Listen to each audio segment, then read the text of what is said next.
دیکھو یہاں رک کر کے ایک مسئلہ سمجھاؤں میں.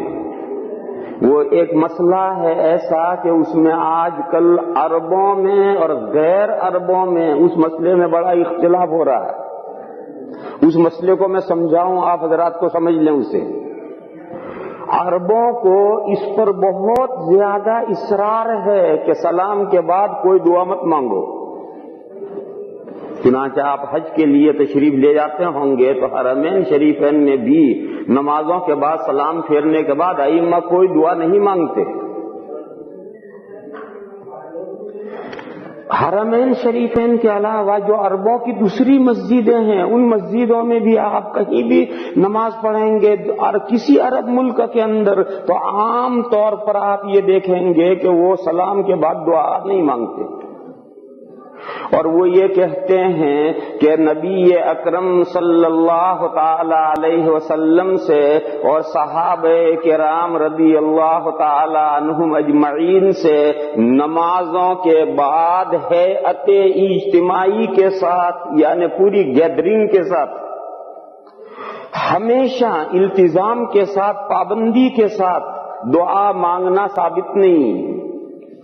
لہذا جو بات حضور اکرم صلی اللہ تعالی علیہ وسلم سے ثابت نہیں ہے اس کا کیوں اتنا التزام کیا جاتا ہے کہ کوئی نماز ایسی جانے نہیں دی جاتی کہ اس کے بعد دعا نہ مانگی جائے، ہر نماز کے بعد دعا مانگی جاتی ہے. یہ ان عرب بھائیوں کی دلیل ہے اور آپ حضرات نے بھی سنی ہوگی، کوئی میں نئی بات نہیں بتلا رہا، آپ حضرات نے ان حضرات کی یہ دلیلیں سب سنی ہوں گی. دوسری طرف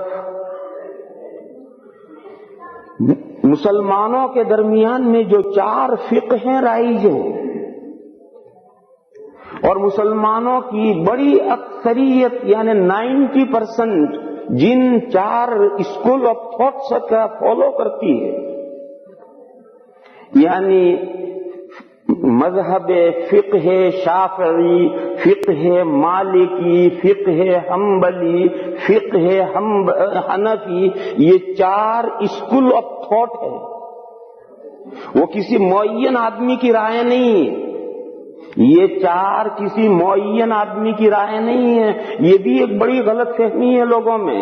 لوگ یہ سمجھتے ہیں کہ مذہب حنفی یعنی امام ابو حنیفہ علیہ الرحمہ کی اوپینین اور رائے، مذہب شافعی یعنی حضرت محمد ابن ادریس شافعی رحمہ اللہ کی اوپینین اور رائے، مذہب مالکی یعنی امام مالک علیہ الرحمہ کی رائے، مذہب حنبلی یعنی امام احمد ابن حنبل علیہ الرحمہ کی رائے. ایسا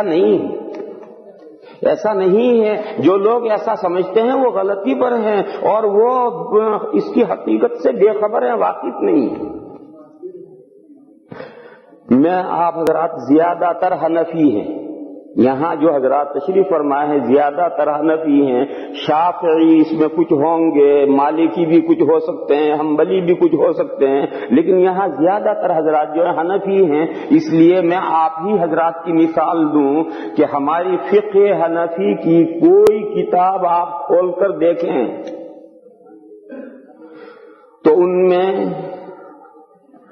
2/3 مسائل ایسے ہیں کہ جس میں امام اعظم کے قول پر فتویٰ ہے اور 1/3 مسائل ایسے ہیں کہ جس میں امام اعظم کے قول پر فتویٰ نہیں ہے.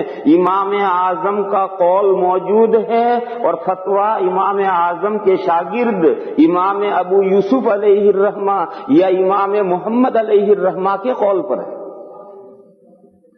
ایک تو یہ ہے کہ امام اعظم کا قول ہی نہیں ہے تو اس لیے ان کے شاگردوں کا قول لیا گیا ہو، نہیں، ایسا نہیں ہے. مسئلے میں امام اعظم کا قول موجود ہے اور قول موجود ہوتے ہوئے اس قول پر فتویٰ نہیں ہے، ان کے شاگردوں کے قولوں پر فتوے ہیں. اور یہ صرف فقہ حنفی میں نہیں، سبھی فقہوں میں ایسی ہے. میں ایک موٹی سی مثال دوں.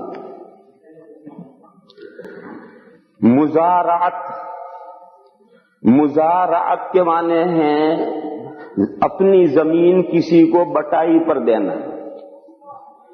ہم نے اپنی زمین کسی کو دے دی کہ بھئی تم اس میں اناج بو اور جو اناج پیدا ہوگا اس میں سے آدھا تمہارا آدھا ہمارا.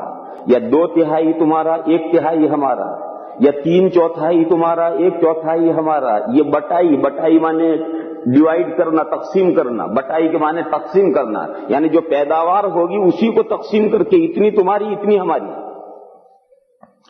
یہ مزارعت امام اعظم کہتے ہیں جائز نہیں. امام شافعی علیہ الرحمہ فرماتے ہیں جائز نہیں.